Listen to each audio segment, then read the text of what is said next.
இந்த நாள் ஒரு முக்கியமான நாள்.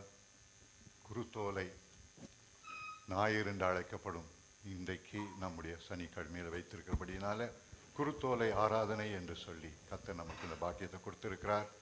ஆகவே அந்த நாளில் எப்படி இயேசு சுவாமியை மக்கள் மகிமைப்படுத்தினார்களோ, அவர் எப்படி தாழ்மையாய் நடந்து வந்தாரோ என்ற எல்லாவற்றையும் ஒரு சில நிமிஷ நேரங்கள் நாம் தியானித்து அதன் மூலமாய் நாம் என்னத்தை கற்றுக்கொள்ள முடியும், நான் எப்படி இருக்க முடியும் என்பதை கர்த்தர் நம்மோடு பேசட்டும்.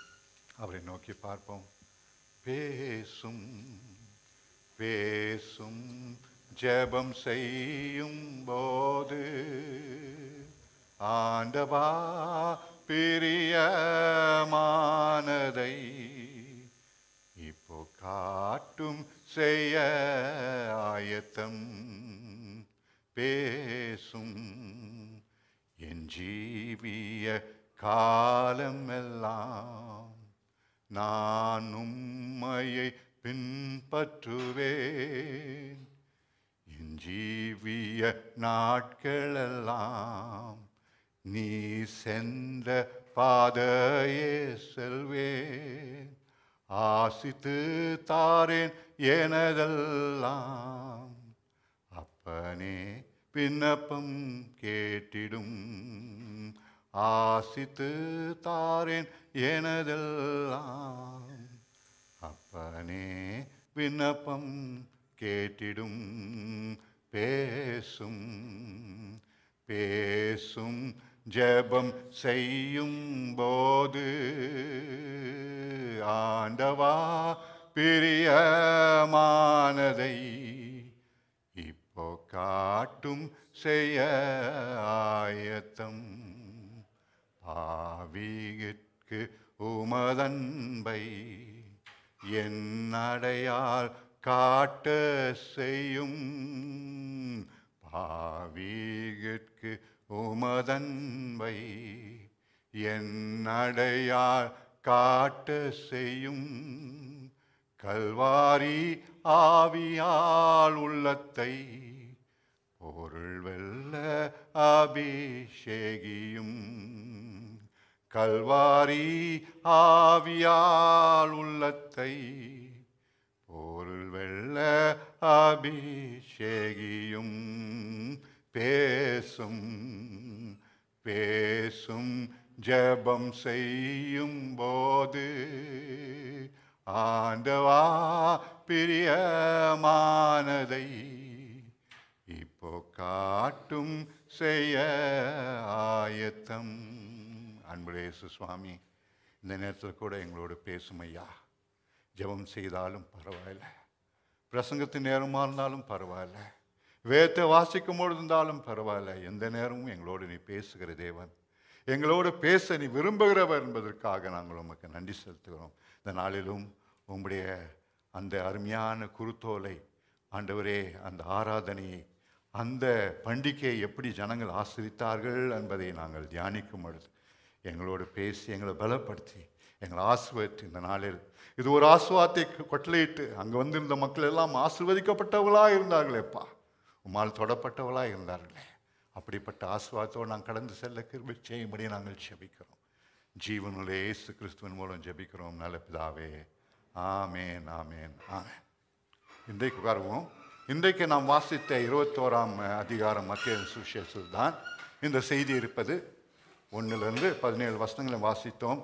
அதில் தான் இந்த செய்தி முற்றிலுமாய் இருப்பதை, அதிலிருந்து தான் நான் கர்த்தர் என்னோட மூலமாய் பேசி எனக்கு ஒரு செய்தியை கொடுத்தார். அதை தான் உங்களுக்கு பகிர்ந்து கொள்ளப் போகிறேன்.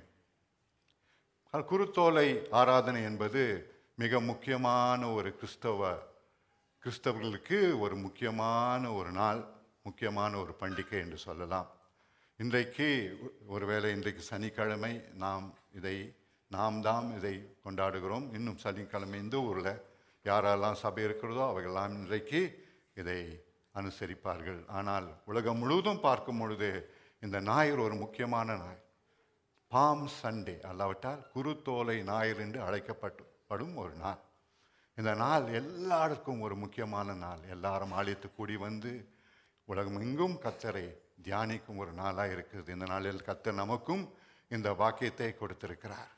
வேதத்தை வாசிக்கும் பொழுது ஆண்டவராகிய இயேசு கிறிஸ்து சிலுவைக்கு போவதுக்கு முன்பாக, அது ஒரு வாரம் இருக்கும், அதுக்கு முன்பாக இந்த சம்பவம் நடந்ததாக நாம் பார்க்கிறோம். அவர் சீடர்களை அழைத்து அவர் எருசலேமுக்கு கடந்து போகிறார். அந்த நாள் ஒரு முக்கியமான நாள். காரணம், அது பஸ்கா கொண்டாடும் ஒரு நாள், பஸ்கா பண்டிகையை அனுசரிக்கும் ஒரு நாளாக இருந்தது. ஆகவே திரளான மக்கள் எங்கிருந்தும் அந்த யூதா தேசத்திலிருந்து பக்கத்தில் இருக்கும் எல்லா இடங்களிலிருந்தும் கூடி வந்தார்கள். ஏறத்தாழ ஒரு 3 லட்சம் மக்கள் வந்திருப்பார்கள் என்று சொல்கிறார்கள். அந்த பண்டிகையை அனுசரிப்பதற்காக, அந்த முக்கியமான பஸ்கா பண்டிகை என்பது நமக்கு தெரியும். யாத்ராமும் 12ஆம் வசனத்தில் வாசிக்கும் பொழுது எப்படி இஸ்ரேல் மக்கள் எகிப்தை விட்டு புறப்படுவதற்கு முன்பாக, அவர்கள் கானான் தேசத்துக்கு செல்வதற்கு அவர்கள் விடுதலை பெற்று வருவதற்கு முன்பாக இதை அவர்கள் கொண்டாடினார்கள். ஆகவே அந்த நாளில் எல்லாரும் தங்கள் குடும்பங்களிலே ஒரு ஆடை அடித்து இரத்தத்தை அவர்கள் வீட்டு நிலக்காலில் பூச வேண்டும். அப்படி பூசினவர்கள் எல்லாரும் பாதுகாக்கப்பட்டார்கள். அந்த நாளில் குடும்பத்தில் முதல் தலைவனாக இருந்த பிள்ளையை கர்த்தர் எடுத்துக்கொண்டார். கீழ்ப்படியாமல் அவர்களை அதை செய்யாது இருந்த பொழுது அவர்கள் குடும்பங்களில் வேதனையும் அழிவு வந்தது பார்க்கிறோம். இஸ்ரேல் மக்கள் அதை கீழ்ப்படிந்து இதை செய்தபடியினால ஆண்டவராகிய தேவாதி தேவன் அவர்களை பாதுகாத்தார்.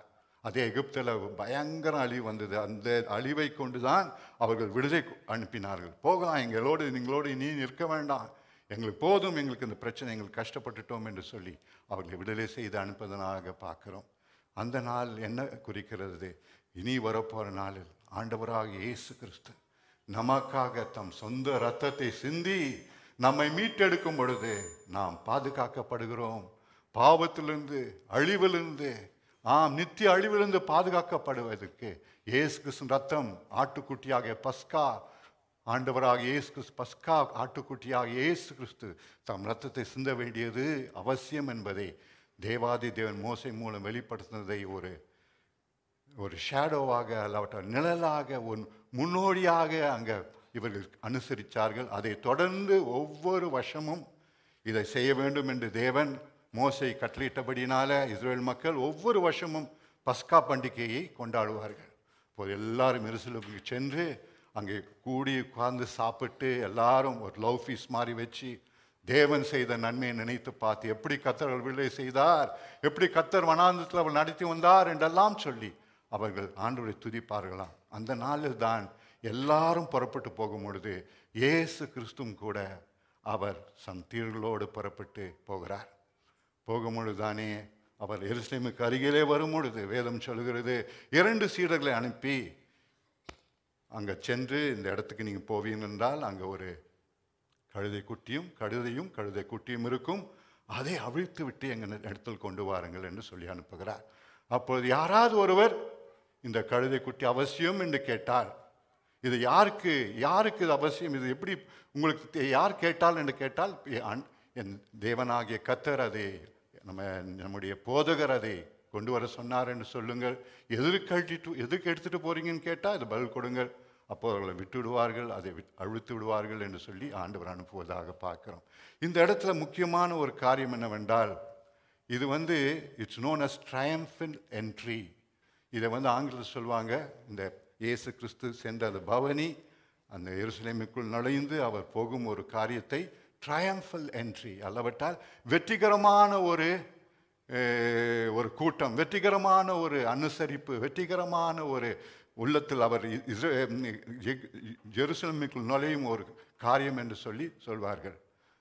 ஆனால் நாம் இதை உண்மையாக பார்க்கும்பொழுது இது வெற்றிகரமான ஒரு காரியம் தானா?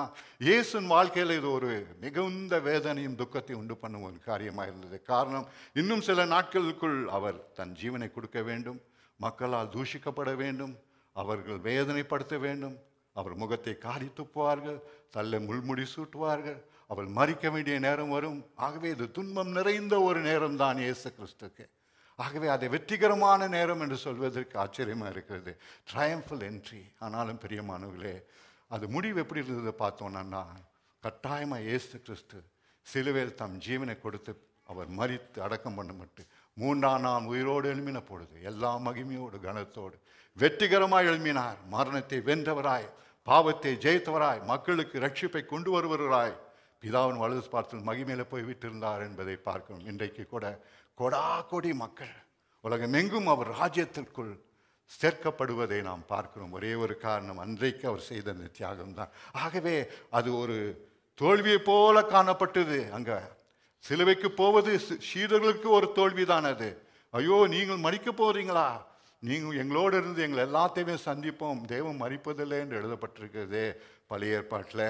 ஆகவே நீங்கள் தேவகுமாரன் சொல்லும் போது எப்படி மறிக்கலாம் என்றெல்லாம் அவர்களுக்குள் ஒரே குழப்பமாக இருந்த நாட்கள் தான் இந்த காரியம் நடந்தது. ஆகவே இது தோல்வியை போல காணப்பட்டாலும் வெற்றியாய் முடிந்தது என்பதை பார்க்கிறோம். பிரியமான தேவ பிள்ளைகளே, இந்த நாளில் கூட நம் வாழ்க்கையில் கூட அநேக காரியங்கள் எப்படி இருக்கும்? தோல்வியை போல காணப்படும். பல பிரச்சனைகள், பல போராட்டங்கள், குடும்ப பிரச்சனைகள், பல விதத்திலும் it may appear that you are facing a defeat or it's a failure in your life. உங்கள் வாழ்க்கையில் ஒரு தோல்வியை போல காணப்படும். ஆனால் வேதம் சொல்லுகிறது 2 கொரிந்தியர் 2ஆம் அதிகாரம் 14ஆம் வசனம், 14 எனக்கு ஞாபகம் இல்லை, அந்த வசனம் சொல்லுகிறது, கிறிஸ்து இயேசுக்குள் நாம் எப்போதும் வெற்றி சிறகிற பண்ணுகிறதுக்கு ஸ்தோத்திரம். God, praise be unto God who causes us always to triumph in Christ Jesus. Every child of God has been called to triumph in Christ Jesus. It's never a failure in our life. நமக்கென்று தேவன் வைத்திருக்கும் ஒரு காரியம் என்னவென்றால், தோல்வியை போல காணப்படும் பிரச்சனைகள், நிந்தை கொண்டு வரும் பிரச்சனைகள், அல்லாவிட்டால் எப்படி முடியுமோ என்று சொல்லக்கூடிய நிலைமையில் இருக்கக்கூடிய பிரச்சனைகள், தோல்வியாகவே இருக்கக்கூடிய பிரச்சனைகளாக இருக்கலாம். தற்பொழுது அது தோல்வியாக காணப்படலாம், ஆனால் அது முடிவோ நன்மையாய் மாறும். ஆகவே தான் வேதம் சொல்கிறது ரோமர் 8:28, அவர் நேசிக்கிறதுக்கு சகலமும் நன்மைக்கு ஏதுவாக இருக்கும். All things work together for good to them that love God. Even failures will be turned into success for his children. காரணம், தேவன் அவர்களை நேசிக்கிறவர்களை ஒரு நாளும் மறப்பதே இல்லை, அவர்களுக்கு நன்மையாகவே மாற்றி கொடுப்பார். இது அப்படிதான் இயேசுசாமி வாழ்க்கையில் நடந்தது. அவர்கள் கழித்து கொண்டு வந்து சொன்னாங்க, இவர்கள் போனார்கள். அப்படியே அவன் கேட்டான், அங்கே இருக்கிற காவலாளி, இது எதுக்கு எடுத்துகிட்டு போகிறீங்க, யார் கேட்டா, எதுக்கு வேணும்னு சொன்னது போதகர் கேட்கிறார். The Lord needs it. கர்த்தருக்கு அது தேவை என்று சொல்லுகிறார்கள். கொடுத்து அவிழ்த்து விட்டார்கள் என்று பார்க்கிறோம். பிரியமான தேவ பிள்ளைகளே, இப்படி பார்க்கும்போது ஆச்சரியமான காரியமாக இருக்குது. தேவாதேவனுடைய வல்லமை எப்படிப்பட்டது பாருங்கள். எங்கேயோ இருந்துக்கிட்டு நீங்கள் போய் அங்கே இருக்கிற கழுதையையும் கழுதைக்குட்டியும் கழித்து கொண்டு வாங்க, அதை எடுத்துட்டு கொண்டு வாங்க, யாரா கேட்டா கர்த்தர் கேட்டாருன்னு சொல்லுங்கன்னு சொல்லும் பொழுது அது எப்படிப்பட்ட ஒரு அதிகாரமுள்ள ஒரு காரியம் பாருங்க. ஒரு பக்தன் அப்படிதான் ஒரு பக்தனை பார்த்து மக்கள் கேலியாக ஒருவன் சொன்னானா, உங்கள் ஆண்டவர் அங்கே ஏற்கனவே அவர் கழுதை வைத்திருப்பார், அந்த கழுதை குட்டி ஏற்கனவே அங்கே கட்டி வைத்திருப்பார், எல்லாத்தையும் முதலே அரேஞ்ச் பண்ணிட்டு வந்திருப்பார். சொன்னபொழுது அவன் சொல்லானா, உண்மைதான், என் ஆண்டவர் அங்கே போகாமலே எல்லாவற்றையும் செய்யறால முடியும் என்று சொன்னாராம். எவ்வளோ உண்மையுள்ள ஒரு காரியம் பாருங்க. நம்ம வாழ்க்கையில் கூட பெரியமானங்களே, தேவன் ஒரு காரியத்தை செய்ய திட்டமிடும் போது, ஆண்டவரும் வாழ்க்கையில் ஒரு அற்புதத்தை செய்ய திட்டமிடும் போது, உன் குடும்பத்தில் ஒரு அற்புதத்தை செய்ய திட்டமிடும் பொழுது, அல்லாட்ட உனக்கு வேலையை கொடுக்கணும் என்று சொல்லும் பொழுது, உன் சரீரத்தை சுகமாக்கணும் என்று தீர்மானிக்கும் பொழுது, அதை தடுத்து நிறுத்த யாராலும் முடியாது. ஆகவேதான் யோபு சொன்னான், எத்தனை கண்ணீரும் பாதையிலும் துயர்தும் பாலும் கடந்து போன யோபு, எல்லாவற்றையும் இழந்து போன யோபு, அவன் கடைசியில் தேவாதேவன் முகத்மாய் பார்க்கும்போது அவன் சொல்கிறான், இப்பொழுது எனக்கு தெரியும் ஆண்டவரே, உம்மால் எல்லாம் செய்ய முடியும், நீ செய்ய நினைப்பது தடைப்படாது, நீ என்ன செய்ய நினைக்கிறோ அது ஒருவராலும் தடை பண்ண முடியாது என்பதை இப்பொழுது நான் அறிவேன், உம்மால் எல்லாம் ஆகும் என்று சொன்னான். பெரியமானவர்களே, நம் வாழ்க்கையில் கூட கர்த்தருடைய சமூகம் நம்மோடு இருக்கும்போது, அவர் நம்மோடு இருக்கும் பொழுது நமக்கு விரோதமாக எழும்புகிறவன் யார்? அவர் சொன்னார் ஆகும், கட்டளைத்தான் இருக்கும். ஆகவே இந்த இடத்துல பார்க்கும் ஒரு சம்பவத்தை என்ன பார்க்குறோம், எனக்கு கர்த்தருக்கு வேண்டும், மை லார்ட் நீட்ஸ் இட் என்று சொன்ன பொழுது எடுத்துகிட்டு போங்கன்னு சொன்னால், அதே போல தான் it will be happen in your life also. When God needs to heal you, when the Lord needs to lift you up, when the Lord needs to promote you, when the Lord needs to bless you, nobody can stand against it. அதுக்கு விரோதமாக எழுங்க ஒருவராலும் முடியாது. அவர் வல்லமை நிறைந்தவர் என்பதை இந்த சம்பவம் நமக்கு நினைப்பூட்டுகிறது. சரி, நல்லது. அந்த கழுதைகளை கொண்டு வருகிறார்கள். ஆண்டவராக இயேசு கிறிஸ்துவை அந்த கழுதையின் மேலே உட்கார வைத்து துணிகளாம் போட்டாங்க. ஜனங்க போட்டு அவரை மேலே உட்கார வைத்தாங்க. எல்லாம் துணிகளெல்லாம் விரித்தார்கள், வழியெல்லாம் விரித்து விட்டு எல்லாரும் என்ன செய்தாங்க, குருத்தோலை எடுத்துக்கொண்டு அங்கே இருக்கிற செடிகளெல்லாம் எடுத்து வழியெல்லாம் போட்டு அவரை துதிக்க ஆரம்பித்தாங்க. வேதம் சொல்லுகிறது, அவர் எல்லாரும் அவரை பார்த்து, தாவீதின் குமாரனுக்கு ஓசனா, தாவீதின் குமாரனுக்கு ஓசனா, தேவனால் அனுப்பப்பட்டவர், ஆசீர்வதிக்கப்பட்டவர் என்று சொல்லி எல்லாரும் சத்தம் போட்டு ஆண்டவரை துதித்தார்கள் என்று சொல்லி அங்கே பார்க்கிறோம். They made him sit on the donkey and they began to praise God. இந்த இடத்துல முக்கியமான ஒரு காரியம் என்னவென்றால், அந்த நாட்களில் ட்ரையம்ஃபல் என்ட்ரின்னு சொல்லும்போது ஒரு பெரிய போரில் வெற்றி பெற்று ஒரு ராஜா வரும்போது எப்படி வருவாராம்? ஒரு வெள்ளை குதிரையில் வருவாராம். வெள்ளை குதிரையில் வந்து இந்த குருத்தோலையை கையில் எடுத்துக்கொண்டு, பாம் லீவ்ஸ் எடுத்துக்கொண்டு எல்லாரும் போவாங்களாம். கூட பிரிசனர்ஸ் எல்லாரையும் கட்டி கொண்டு வந்து அவர்களை முன்னால் கொண்டு போவார்களாம். அப்படிப்பட்ட ஒரு பெரிய ஆர்ப்பரிப்பு அந்த நேரத்தில் உண்டாகும். ஆனால் இயேசுவின் வாழ்க்கையில் பாருங்கள், வேதம் சொல்லுது எப்படி வந்தாரா? ஒரு கழுதையில் உட்கார்ந்து கொண்டார். தாழ்மை கோலத்தை தரித்தவராய். அவர் பாருங்க எப்படிப்பட்ட ராஜா, ஒரு தாழ்மையான ராஜா. வேதம் சொல்லுகிறது, அவர் தன் மரணம் பரியந்தும் தன்னை தாழ்த்தினார். பிலிப்பியர் 2 அதிகாரம் 5-8 வசனங்களை வாசிப்பில் என்றால், மரண பரியந்தும் தன்னை தாழ்த்தினார். அவர் தன்னை அடிமையின் ரூபம் எடுத்தார் என்று சொல்லி பார்க்கும். சர்வவல்ல தேவன், ராஜாதி ராஜன் என்று சொல்லி அழைக்கக்கூடியவர் எப்படிப்பட்டவர் வந்தார்? ஒரு கழுதையின் மேலே வருகிறார். இதெல்லாம் ஆச்சரியமாக இருக்குது எல்லாருக்கும். அதை பார்க்கும்போது எல்லாருக்கும் ஒரே பிரமிப்பு. என்ன ஆகுறது? எல்லாம் துதிக்கிறாங்க, ஓசனா ஓசனா என்று சொல்லி எல்லாரும் சத்தம் போடுகிறார்கள். இது காரணம் என்ன தெரியுங்களா? வேதம் சொல்லுகிறது, சக்கரியா 9 அதிகாரம் 9 வசனத்தில் உரைக்கப்பட்டது, தீர்க்கதரிசனமாய் சொல்லப்பட்டது. சக்கரியா மூலமாக, தீர்க்கதரிசி மூலமாக உரைக்கப்பட்ட இந்த தீர்க்கதரிசனம் நிறைவேறுவதற்காக இது நடந்தது என்று சொல்லி பார்க்கிறோம். அவர் அந்த கழுதியில் வருவார் என்று சொல்லி அங்கே எழுதப்பட்டிருக்கிறது. அந்த வசனத்தை நாம் வாசிப்போமா ஒரு தடவை?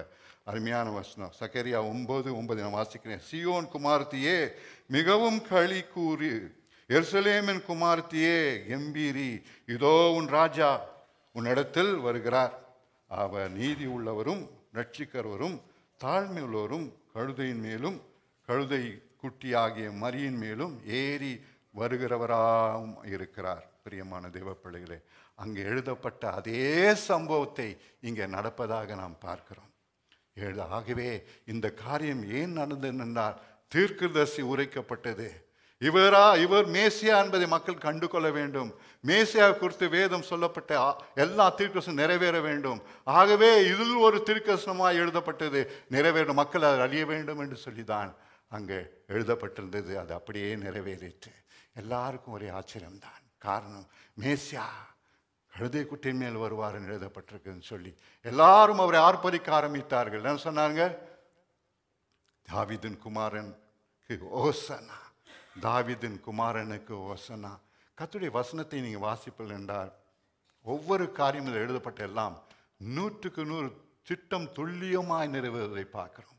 பிரியமான தேவப்பிள்ளை, இந்த வாழ்க்கையில் இயேசு சுவாமி வாழ்க்கையில் அப்படிதான் எழுதப்பட்டதெல்லாம் அப்படியே இங்கே சொல்லப்பட்டது அப்படியே அங்கே எருசலேமில் நடந்ததாக நாம் பார்க்கிறோம். நம் வாழ்க்கையில் கூட பாருங்க, நம்ம சாதாரணமாக எதுவுமே நடக்கிறது இல்லை, தற்செயலாக நம் வாழ்க்கையில் நடக்கிறது இல்லை. இந்த காலத்தில் உட்கார்ந்து கொண்டு இருப்பீங்கன்னா, you not come by accident. It was determined by the Lord long ago. எத்தனையோ வருஷமா நீ பிறக்கிறதுக்கு முன்பாக தேவன் திட்டமிட்டது. இந்த நாளில் இந்த இடத்துல ஜபலலியில் கர்த்தரை ஆராதிக்க குருத்தோலை ஆராதனையில் பங்கு கொள்வார்கள் என்று சொல்லி அவர்கள் தீர்மானத்தின்படி தான் நம்ம இங்கே உட்கார்ந்துருக்கிறோம். Not by accident. ஆகவே நம் வாழ்க்கையில் கூட தேவன் ஒரு காரியத்தை தீர்மானித்து வைத்திருக்கிறார். எப்படி நடக்கணும், எங்கே இருப்போம், எந்த தேசத்தில் இருப்போம், எங்கே நாம் வாழ போகிறோம், என்ன வாழ்க்கையில் நடக்க போகிறது எல்லாம் அவருக்கு தெரியும். எல்லாம் புஸ்தகத்தில் எழுதப்பட்டிருக்கிறது. பிரியமானவர்களே, அவைகள் எல்லாம் துல்லியமாய் கரெக்டாக நிறைவேறும். Nothing will fall to the ground. Everything will come to pass. ஆகவே நீங்கள் இந்த குறித்தும் கவலைப்பட வேண்டாம். கர்த்தருடைய பிள்ளைகளாய் நீங்கள் இருப்பது தான் நமக்கு முக்கியமானது. நான் கிறிஸ்துவுக்குள் இருக்கிறேனா, நான் தேவாதேவனை பின்பற்றுகிறேனா, அவருடைய பிள்ளையா இருக்கிறேனா, வரத்தால் கழுவப்பட்டு இருக்கிறேனா, அவரை நான் சொந்த ரட்சையாக ஏற்றுக்கொண்டு இருக்கிறேனா, அவரை அப்பா பிதாவுக்கு கூப்பிடக்கூடிய பாக்கியம் பெற்றிருக்கிறேனா என்பதுதான் கேள்வி. அது நமக்கு இருந்தால் நம் வாழ்க்கையில் நடக்க போகலாம். எப்படி இருக்குமா? திட்டவட்டமா அவர் தீர்மானத்தின்படி நம் வாழ்க்கையில் எல்லாம் நடக்கும். இங்கே அப்படி தான் போட்டிருக்குது. Everything happened according to the prophecy that was told in the book of Zechariah. It was prophesied saying that this would happen, that the Lord will come in a donkey. தாழ்மை உள்ளவராக வருவார் என்று சொல்லி எழுதப்பட்டிருக்கிறது. அப்படியே நடந்ததாக பார்க்கிறோம். இந்த நாளில் இந்த குருத்தோலை ஆராதனையை நம்ம அனுசரிக்கும் பொழுது, நாம் இதை தியானிக்கும் பொழுது அநேக காரியங்கள் வாழ்க்கையில் கற்றுக்கொள்ளலாம். தேவாதி தேவன் நம் வாழ்க்கையை செய்வதெல்லாம் ஆச்சரியமாக இருக்குது பிரியமானவர்களே. இயேசு கிறிஸ்துவின் வாழ்க்கையில் நடந்ததுதான் நம் வாழ்க்கையில் நடக்க போகிறது. அவருக்கு ஒன்று நமக்கு ஒன்று இல்லை. நாம் அவருடைய பிள்ளைகளாக இருக்கிறோம். ஆகவே அவரை போல தான் நம் வாழ்க்கையில் எல்லாம் சம்பவிக்க போகுது. நாம் செய்ய வேண்டியது என்ன? இயேசு சுவாமி செய்தது ஒன்று தான். பிதாவின் சித்தத்தையே செய்தார். அவருக்கு பிரியமானதை செய்தார். அவருக்கு முற்றிலுமாய் அவருடைய சித்தத்துக்கு தன்னை ஒப்பு கொடுத்தார். இந்த இடத்துல போகட்டும். இந்த இடத்துல என்ன போடப்பட்டிருக்குது?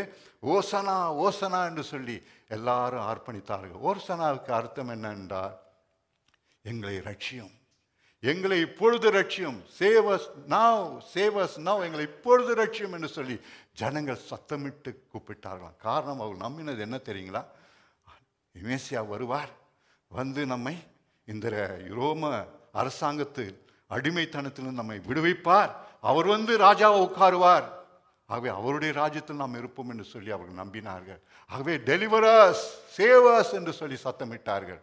பிரியமான தேவ பிள்ளைகளே, ஆனால் அவர்கள் கேட்டது இந்த உலகத்தின் ராஜ்யத்தை குறித்து.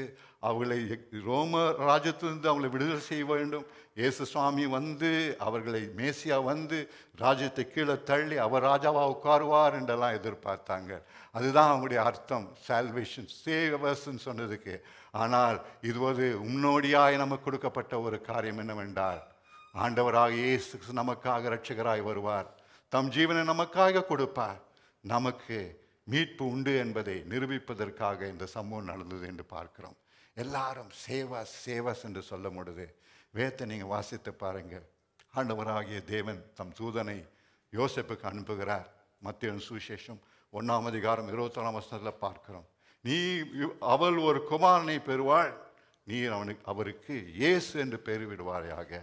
காரணம், அவர் மக்களை தங்கள் பாவத்திலிருந்து ரட்சிப்பார். ரட்சகர் என்பதுக்கு அர்த்தம் உண்மைதான், அவர்தான் ரட்சகர். ஆனால் அவர்கள் ரட்சிப்பு தேடினது வேறு எதுக்கோ தேடினார்கள். அவருடைய பாவ மீட்புக்கல்ல, பாவ மன்னிப்புக்கல்ல. அவர்கள் தேடினது எப்படியாவது இந்த ராஜ்யத்திலிருந்து மடுமைத்தான் தங்கள் விடுதலையாக வேண்டும் என்று செய்தினார். உலக காரியத்தை தேடினார்கள். அநேக தடவை நாமும் கூட அப்படி தான் செய்கிறோம். நம் வாழ்க்கையில் நாம் பல காரியங்களை தேவனிடத்தில் கேட்கிறோம். நம்முடைய ட்ரீம்ஸ், நம்முடைய மனதில் இருக்கும் சொப்பனங்கள், நம்முடைய எல்லா மனதில் இருக்கும் காரியங்கள்லாம் நிறைவேறும் என்று சொல்லி நாம் விரும்புகிறபடி நாம் அதை எதிர்பார்க்கிறோம். ஆனால் ஆண்டவருடைய விருப்பம் அது இருக்காது. God has got a better plan for you. He always has a better plan for you. These children, the Jews in those days did not know the real truth. அவர்கள் அறியாதவர்களாக இருந்தார்கள். அவள் எதிர்பார்த்தது ராஜ்யத்தில் ஒரு மாற்றம் வரும் என்று. ஆனால் தேவாதி தேவனுடைய சித்தமெல்லாம் என்ன? இந்த ராஜ்யத்தை குறித்து அவர் பேசவில்லை. அவர் தன் ஜீவனை கொடுத்து மக்களுக்காக ஜீவனை கொடுத்து மக்களை ரட்சிப்பு உண்டு பண்ண வேண்டும், மீட்பை கொடுக்க வேண்டும் என்பதற்காக வந்தார். அவருடைய ராஜ்யத்தில் மக்களை சேர்க்க வேண்டும் என்று சொல்லி தான் வந்தார். அவர்கள் வந்து இந்த உலக ராஜ்யத்தை ஸ்தாபிப்பார் என்று எதிர்பார்த்தார்கள். நாமும் கூட பல காரியங்களில் தேவனிடத்தில் நாம் எதிர்பார்க்கும் காரியங்கள் இப்படி தான் நடக்கணும், அப்படி தான் எனக்கு நடக்கணும், என் பிள்ளைகள் இப்படி தான் நடக்கணும் என்றாலும் யோசிக்கிறோம் பிரியமானவர்களே. ஆனால் ஆண்டோடைய திட்டம் தீர்வானம் வேறதாக இருக்கிறது என்பதை நாம் அறியாமல் போகிறோம். ஆகவே நாம் செய்ய வேண்டியது என்ன?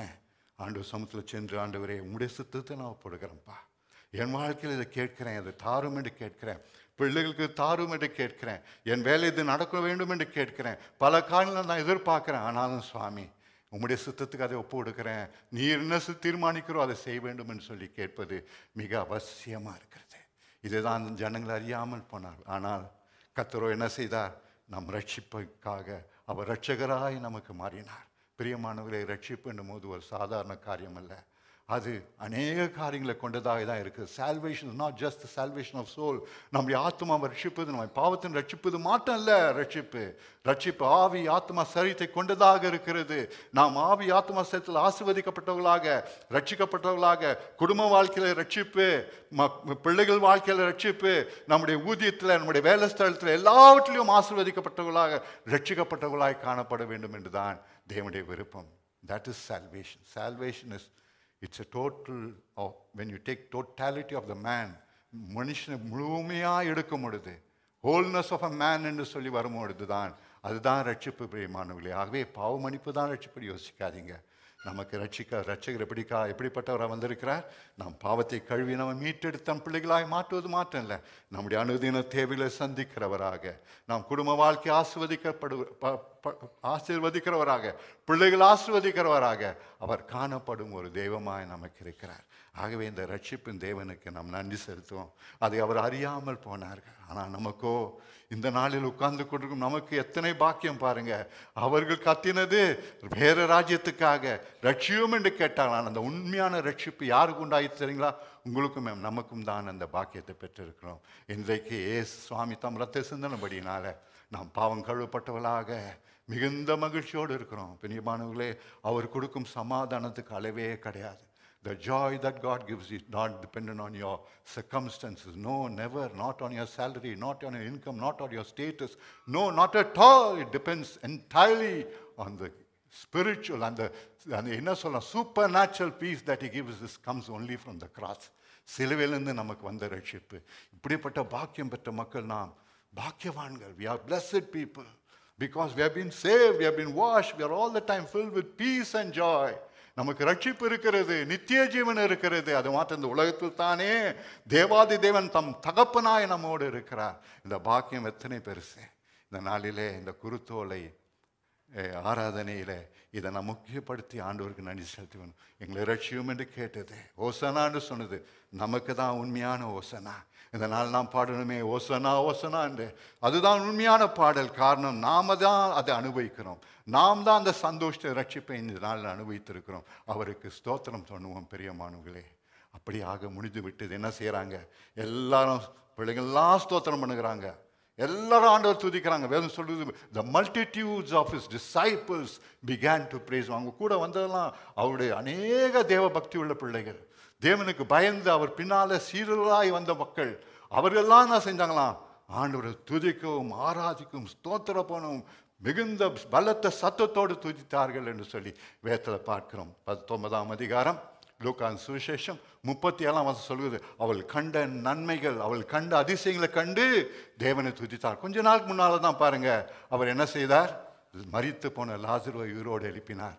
அந்த லாசரு உயிரோடு எழுப்பின பிறகு அங்கே ஒரு பெரிய பண்டிகை வைத்தாங்க. அவங்க வீட்டில் ஒரு பெரிய ஃபீஸ்ட். லாசரு வீட்டில் எல்லாரும் வந்திருந்தாங்க. இப்போ யூதர்களும் போகிறாங்க. என்னதான் நடந்தது போய் பார்க்கலாமே. அவள் போனது காரணம், லாசரு உயிரோடு எழுப்பின லாசருவை பார்க்க போனாங்க. அவர் உட்கார்ந்து நன்றாக சந்தோஷமாக இருக்கும் பொழுது ஆச்சரியம் அடைந்தார்கள்.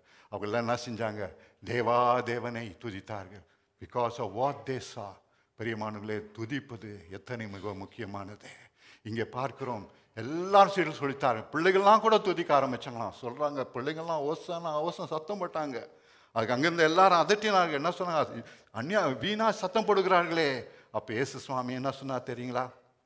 இவர்கள் சத்தம் போடாவிட்டார், இவர்கள் கூக்குரல் விடாவிட்டால் கற்கள் கூப்பிடும் ஐயா, கற்கள் தேவனை துதிக்கும் ஐயா என்று சொல்லி சொன்னதாக பார்க்கிறோம். பிரியமான தேவ பிள்ளைகளே, நாமெல்லாம் தேவனை துதிப்பதில் நமக்கு வரக்கூடிய பாக்கியம் எத்தனை பெருசு யோசித்து பாருங்க. அவருக்கு ஸ்தோத்திரம் எப்போ வரும் தெரியுங்களா? உண்மையான ஸ்தோத்திரம், when we have a personal encounter with the Lord Jesus Christ, when you have a personal encounter with God. துதி சும்மா சாதாரணம் வந்துடாது, ஸ்தோத்திரம் சாதாரணமாய் வந்துடாது, அவர் ஆராதிப்பது சாதாரணமாய் வந்துடாது. எப்போது வரும் என்றால், நமக்கென்று ஒரு ரிலேஷன்ஷிப், நமக்கென்று ஒரு உறவு, தேவனோடு ஒரு உறவு, நாம் திட்டவட்டமாக நம் வாழ்க்கையில் வரக்கூடிய ஒரு அனுபவத்தில் தான் அந்த துதி ஸ்தோத்திரம் வருகிறது. இவர்கள் அப்படி தான் பாருங்க, தேவன் இயேசு கிறிஸ்து அவர்கள் மூலம் செய்த பெரிய காரியங்களை பார்த்த பொழுது அவர்கள் தேவனை துதித்தார்கள். நாமும் கூட அப்படிப்பட்ட தேவனை துதிப்பது எத்தனை உண்மை உள்ளதாக இருக்கிறது. காரணம், we have seen so many wonderful things in our life.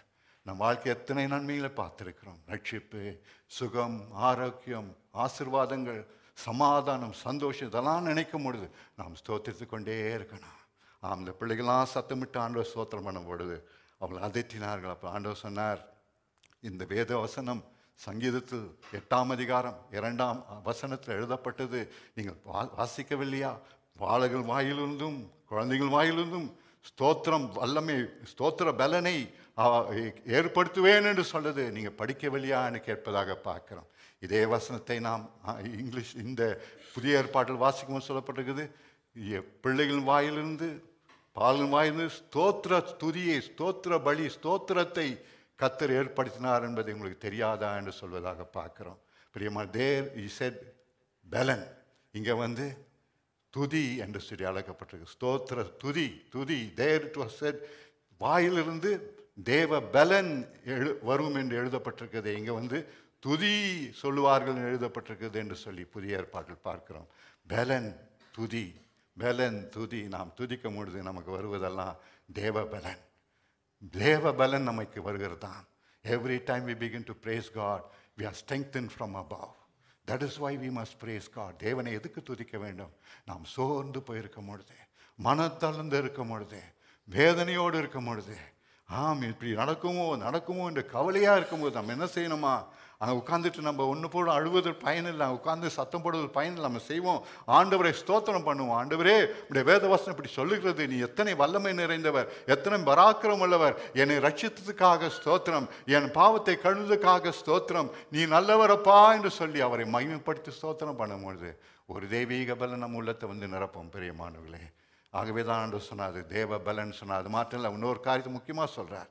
அப்படி ஸ்தோத்திரம் பண்ணும்பொழுது நம்முடைய சத்துருக்களை ஜெயம் கொள்ளுவர்களாய் மாறுவோம். We will overcome our enemies. Yes, our enemies will be put to shame. ஆகவே ரெண்டு காரியம் நடக்குது அந்த சங்கீத வசனத்தை நீங்கள் வாசிக்கணும் என்றால். அருமையான வசனம் வாசிங்க பிரதர் ஒரு தடவை. சங்கீதம் 8ஆம் அதிகாரம் 2ஆம் வசனம்.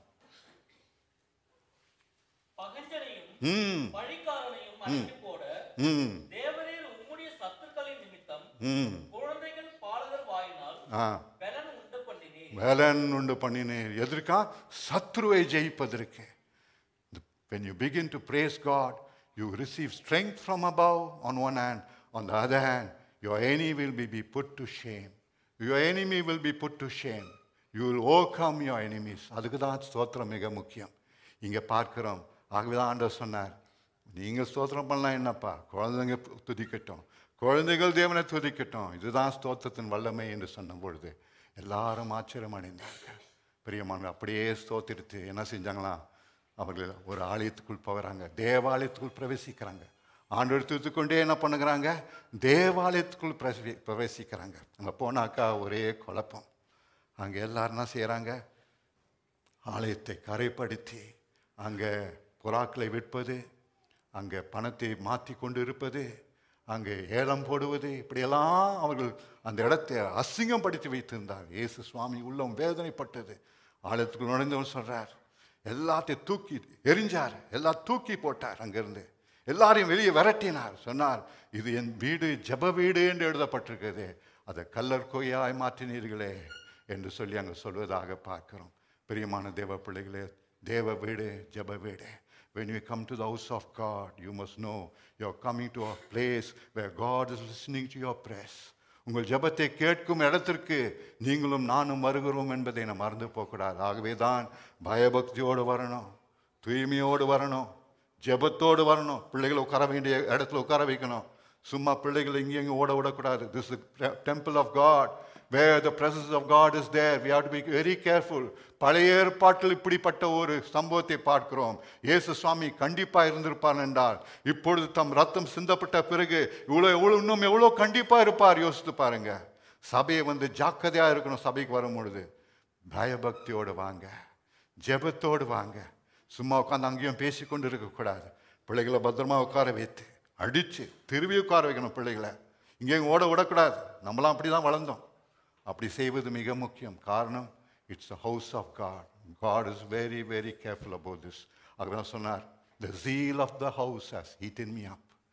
இந்த ஜெப வீட்டின் அந்த வைராக்கியம் என்னை பற்றி எரிந்தது என்று சொல்வதாக பார்க்கிறோம். அப்படியாக ஒரு தெய்வீக வைராக்கியம் அவர்களுக்கு வந்தது. ஆகவே நாம் எப்பொழுதும் பயபக்தியோடு வருவோமா? தேவன் ஆலயத்தில் வீட்டிருக்கிறார் என்று வேதம் சொல்கிறதே, அந்த தேவாலயத்தில் வீட்டுக்கும் ஆலயத்தில் பரிசுத்தத்தோடு பயபக்தியோடு ஸ்தோத்திரத்தோடு அவரை நாம் தொழுது கொள்வோம். கர்த்தர் நம்மை ஆசீர்வதிப்பார். அந்த இடத்துல ஆச்சு பாருங்க. உள்ளே போனார். உள்ளே போன பிறகு எல்லாத்தையும் தூக்கி எறிஞ்ச பிறகு அந்த இடம் சுத்தமாக்கப்பட்டது. அந்த இடம் சுத்திகரிக்கப்பட்ட பொழுது தேவ வல்லமை வந்து இறங்கிட்டு ஆலயத்தில். God's power came and filled the place. வேதம் சொல்லுகிறது, அங்கே சப்பானிகளும் அங்கே இருந்த முடர்களும் குருடர்களும் அவரை தேடி வந்தாங்க. ஆண்டவரே என்ன ரட்சியம் என்ற ஆலயத்துக்கு வந்தாங்க. ஒரு பக்கத்தில் righteous anger. On the other side, he was filled with compassion. When he saw the broken-hearted people, He was moved with compassion. ஒரு பக்கத்தில் இந்த தேவனை மதிக்காத மக்களுக்கு கோப எரிச்சல் அவர் மேல் வந்தது, அவளை தூக்கி வெளியே அனுப்பினார். இன்னொரு பக்கம் உடைந்த உள்ள மக்கள் வந்த பொழுது அவர்கள் எல்லாரையும் தொட்டு குணமாக்கினார் என்று பார்க்கணும். இதுதான் நம்ம நேசர். நம் நேசோட அன்பு அதுதான். ஆலயத்துக்கு வரும் பொழுதெல்லாம் அவர் உடைந்த உள்ளத்தோடு வரும் பொழுது தேவன் நம்மை ஆசீர்வதிக்கிறவராக இருக்கிறார். பிரியமானவர்களே, remember one thing, all that God expects from you is humility. That's all. உனக்கு எதிர்பார்ப்பதெல்லாம் தாழ்மை உள்ளம், தாழ்மை, உடைந்த இருதயம். அப்படி வருவோம் என்றால் அதை ஒரு நாளும் புறக்கணிக்கவே மாட்டார். அந்த நேரத்தில் தானே உங்கள் தேவையை சந்திப்பார், அற்புதங்கள் செய்வார். ஆலயத்தில் ஒரு பக்கம் வேதனை, அவர் போக போகிற நேரம் வந்துடுச்சு, இன்னும் சிலுவைக்கு மதிக்கக்கூடிய நேரம் வந்தது. அவரை குறித்து அவர் கவலைப்படவில்லை, அவரை குறித்து கவலைப்படவில்லை, ஆலயத்தை குறித்து கவலைப்பட்டார். அது மாற்றம் இல்லை, ஏழை மக்கள், உடைந்த உள்ளங்கள், வியாதியஸ்தர்கள் மேல் அவருக்கு மனதுருகி அவர்களை சுகமாக்கினார். இதுதான் நம் நேசர். He's a God of truth. He's a God of love and compassion.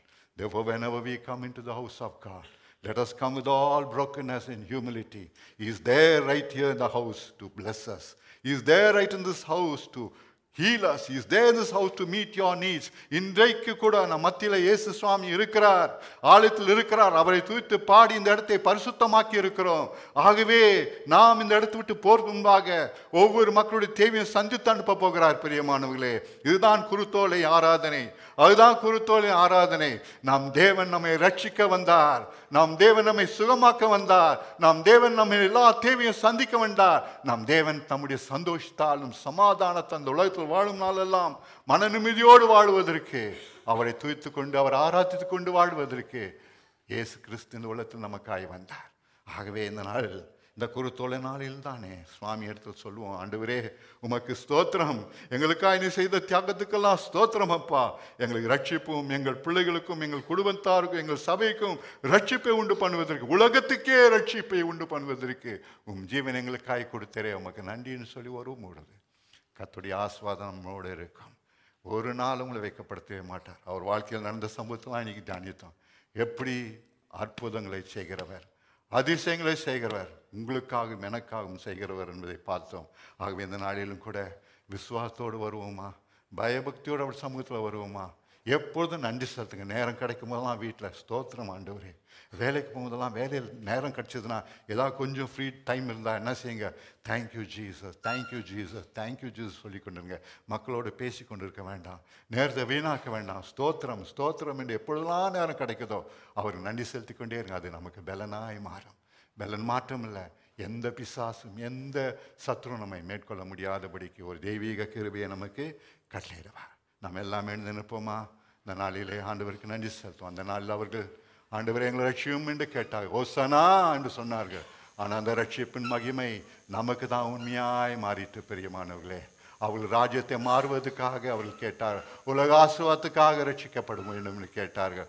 நமக்கோ தெய்வீக சந்தோஷம், பரலோகத்தின் சந்தோஷம் மாற்றம் இல்லை, நித்திய ஜீவன் நம்பிக்கை மாற்றலை. இந்த உலகத்தில் தானே நாம் மகிழ்ச்சியோடு வாழ்வதற்கு ஒரு வழியை திறந்தார்.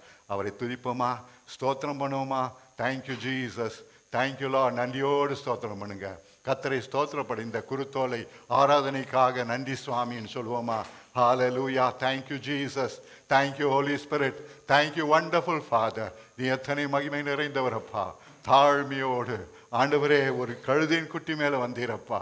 இது எங்களுக்கு தாழ்மையை கற்றுக் கொடுப்பதற்காக ஆண்டவர், எந்த ஸ்டேட்டஸில் இருந்தாலும் சரி, எந்த வித உயர்வில் இருந்தாலும் சரி, எந்த விதத்தில் ஆஸ்தி செல்வ முடிவுகளாக இருந்தாலும் சரி, படித்தவளாக இருந்தாலும் சரி, எப்போதும் தாழ்மையை கற்றுக்கொள்வதற்கு எங்களுக்கு நீ வழி தந்தீரே, உமக்கு ஸ்தோத்திரம். Thank you Jesus. எங்களுக்காகவும் ஜீவனை சிலுவையில் கொடுத்தீரே, உமக்கு ஸ்தோத்திரம் ஆண்டவரே. எங்கள் வாழ்க்கையில் ஒன்றும் சுத்தமில்லாமல் சம்பவிப்பதில்லை என்பது நிரூபித்தீரே, ஸ்தோத்திரம் ஆண்டவரே. அது மாத்திரமில்லை, நீ செய்ய நினைப்பது தடைப்படாது. இந்த நாள் நம்முடைய பிள்ளைகள் வாழ்க்கையில் நீ செய்ய நினைப்பது தடைப்படாது. அவளை சுகமாக்குவது தடைப்படாது, அவள் வேலை கொடுப்பது தடைப்படாது, வேலை உயர்த்துவது தடைப்படாது, பரிசுத்த வாழ்க்கை கொடுப்பது தடைப்படாது, அபிஷேகம் பெறுவது தடைப்படாது. In the name of Jesus, everything will come to pass. Nothing can stop against thy children, Lord. Nothing can stand against the children. If God be for us, who can stand against us, says the Bible. கர்த்தர் நம் பட்சத்தில் இருந்தால் நமக்கு விரோதமாக எழுப்பவன் யார்? வேலை ஸ்தலமா இருக்கலாம், பிசினஸா இருக்கலாம், குடும்ப காரியமா இருக்கலாம். உங்களுக்கு விரோதமாக எழுப்புவது யாராலும் முடியாது பிரியமானவர்களே. காரணம் தேவனுடைய பிள்ளைகள் நீங்கள். எல்லாம் திட்டம்படி தான் நடக்கும், அவர் சித்தம்படி தான் நடக்கும், அவருடைய தீர்மானத்தின்படி தான் நடக்கும். நாம் செய்வதெல்லாம் என்ன? ஆண்டவரே உமக்கு ஸ்தோத்திரம். Thank you, Jesus. Thank you for saving me, Lord. என்னை ரட்சித்ததுக்காக ஸ்தோத்திரம்.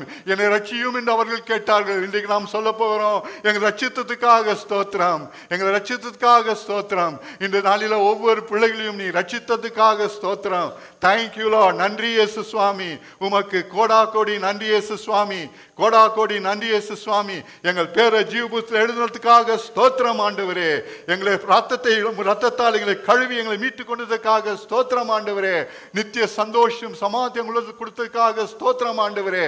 எப்பொழுதும் எங்களோடு இருப்பதற்காக ஸ்தோத்திரம், எங்களுக்குள் இருப்பதற்காக ஸ்தோத்திரம். ஹalleluya. கோடா கோடி. Thank you, Jesus. Thank you, Son of God. Oh, wonderful Jesus. Wonderful Lord. Hosanna. Hosanna. Hosanna. நீரே எங்களுக்கு எல்லாமா இருக்கிறீர். நீரே எங்கள் ரட்சகரா இருக்கிறீர். நீர் எங்கள் வைத்தியரா இருக்கிறீர். நீர் எங்கள் தஞ்சமா இருக்கிறீர். நீர் எங்கள் ஆஸ்தியா இருக்கிறீர். நீர் எங்கள் சொத்து சம்பத்தா இருக்கிறீர். நீர் எங்களுக்கு நித்திய ஜீவன். நீர் எங்கள் ஆயுசு நாட்கள் அப்பா. அதற்காக ஸ்தோத்திரம். ஒவ்வொரு ஆசீர்வதிப்பீராக. ஒவ்வொரு மேலும் கருத்தை வைத்து சங்கல ஆசிர்வதித்து அனுப்பும் சுவாமி. அன்றைக்கு முடவர்களும் குடர்களும் வந்த பொழுது அவள் கண்ணீரை துடைத்து அனுப்புனது போல இன்றைக்கு ஆலயத்தில் நம்முடைய பிள்ளைகள் வந்திருக்கிறாங்க சுவாமி. ஒவ்வொரு தேவையை விசாரித்து என்னென்ன தேவை இருக்குதோ அத்தனையும் கொடுத்து அனுப்பும்படி இயேசுவின் நாமத்தில் கேட்கிறோம்ப்பா.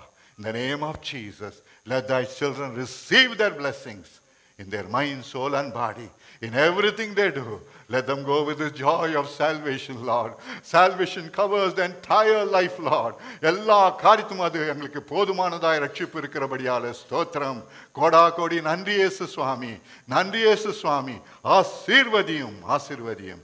ஜீவனுள்ள இயேசு கிறிஸ்துவின் பரிசுத்த நாமத்தில் ஜெபிக்கிறோம் நல்ல பிதாவே. ஆமேன் ஆமேன் ஆமேன் ஆமேன். நம்முடைய பிதாவாகிய தேவன் அன்பும் ஆண்டவராகிய இயேசு கிறிஸ்துவின் கிருபையும் பரிசுத்த ஆவியானவருடைய ஐக்கியம் அழியத்தும் சமாதானம் நாம் அனைவரோடு கூட இருந்து இயேசு கிறிஸ்து வரும் வரைக்கும் நம்மை காப்பதாக. ஆமேன் ஆமேன்.